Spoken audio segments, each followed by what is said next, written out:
Anybody know what IFL is? Anybody want to guess?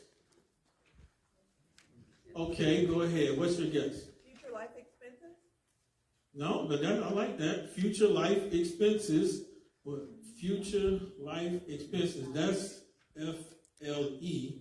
Anybody know what IFL is? Income for life. So budgeting helps you set up income for life. Does that sound good to anybody? Yes. Have income and streams, 7 or 8 of them coming for life. We know I always tell everyone this when I talk to them about finances. I know in Genesis, when we looked at the Garden of Eden, how many streams, how many rivers were in the Garden of Eden in Genesis? 4. Correct, 4. All right, what you want? You want Chick-fil-A, you want Starbucks, Jersey. Oh, faithful.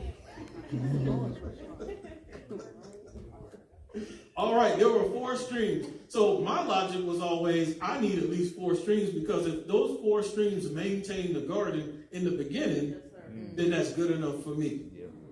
And then I learned as you get to Ecclesiastes, it say, no, work your way up to 7 or 8. So you got to double the 4. And it's possible to do. It's not difficult. All right, how do I budget? You have to figure out how do you budget. Through my research and talking with people and helping people, usually people fall in one of these different 4 categories. You see category 1, usually people don't understand the ratio and the percentages of which they budget. So when I first started getting money, I was category 1. And I was young and I had a family. My wife was here. We had a child. I think we were like 21 years old, somewhere in there. So I didn't know what I was doing. She didn't either, but we was trying to figure it out. So money was everywhere. And it's pretty funny because I'm one of those people when most people won't answer the phone for a bill collector. And where's my wife at? Oh, she's right there. She would listen to me talk to them because I would have good conversations with them. I don't know, my brain just, y'all keep me lifted. But they were like, when can we expect payment? I was the one that would be like, well, you can expect. So how's your day going? Talking to them, yeah, we're just trying to make it and just hold it. And then they would kind of turn it back to like trying to get a payment. And then I would just keep talking. I thought it was funny in my head. And just, I don't know what was wrong. And then after a while, I was like, they would get frustrated with me and hang up. So I like reversed it. I don't want to call him. Okay, that's fine. So these are all true stories. She's there. She can testify. So everything you hear today is 100% true. Category number 2. This is when I got a little bit better. I started learning from this gentleman named Joseph in the Old Testament. So Joseph the dreamer, the coat of many colors, you see category 2, it shows 80 in the green and 20 in the brown. So what happens is you find out where your money is going. 80% of your money goes here, 20% goes here. When I kept reading about Joseph the dreamer, and he told Pharaoh that he needed to take 1/5 of all proceeds and profit and save it and store it up for 7 years because a famine would be coming, so you need to be prepared for the 7 bad years, it's a lot into that. I can't get all the way into it, but I learned 1/5 is 20%. So if you got $100, you need to put away $20. In other words, here's the key. If you're taking notes, pay yourself first. Everybody say that. Pay yourself first. You always want to do that. Whenever you get money, pay yourself first. So you want to, I'm not saying you're here now because I wasn't always there either. Trust me. I could not pay myself first if I wanted to. So I had to get there. But I saw Joseph was paying the kingdom first. So he was making sure everyone was taken care of. 20% of your income should go to savings. Now, it can get deeper because out of that 20%, some may go here, some may go there. You don't have to put it all in one spot. Because if you put it all in your 401k and the market dips, you got problems. Yeah. And so that's something to pay attention to. So now put 20% away. The other 80% takes care of needs and wants. The stuff I need and the stuff my family wants. After I got a little bit better, then you see the average person where they go to the category number 3, which is 70% for needs and wants.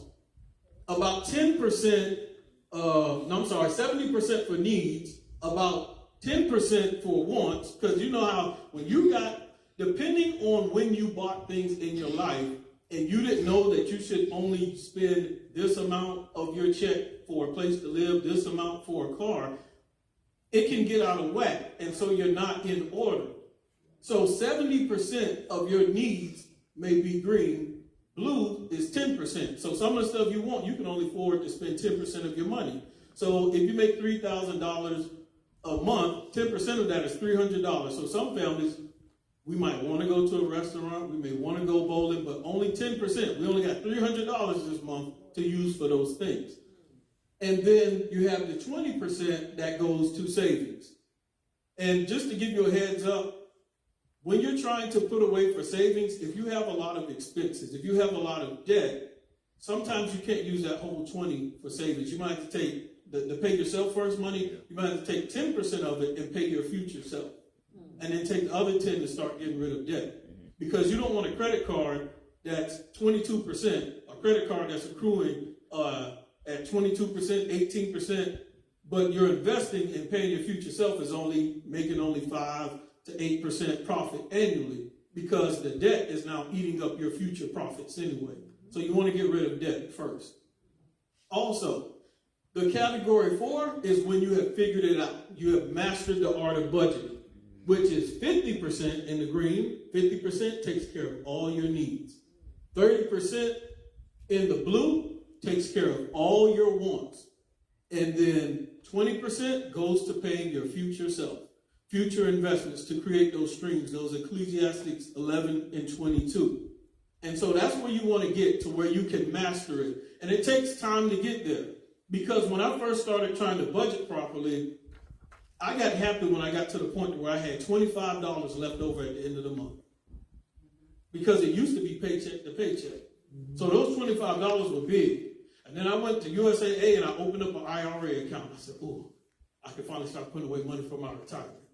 Then the $25 became $50 because I started calling people, hey, how much is my phone bill?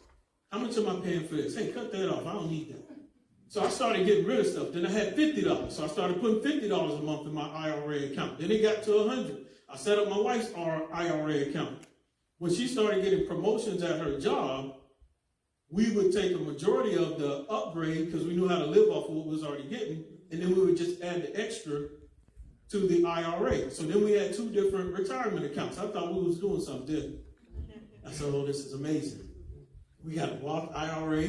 We can put as much money in there now as we can. You know, they have a certain limit that you can up to a certain year, whatever it's 5,000 to 6,000 annually. So there's certain limits, but we can start stacking away. And then with the Roth versus a traditional, when you pull the money out, it's not taxable.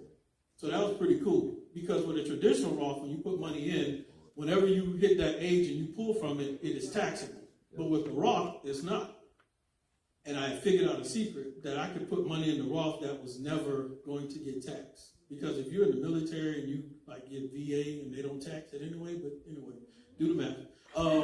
Let's say you get GI Bill money and you put it in the right spot, never taxable, but it grows in value.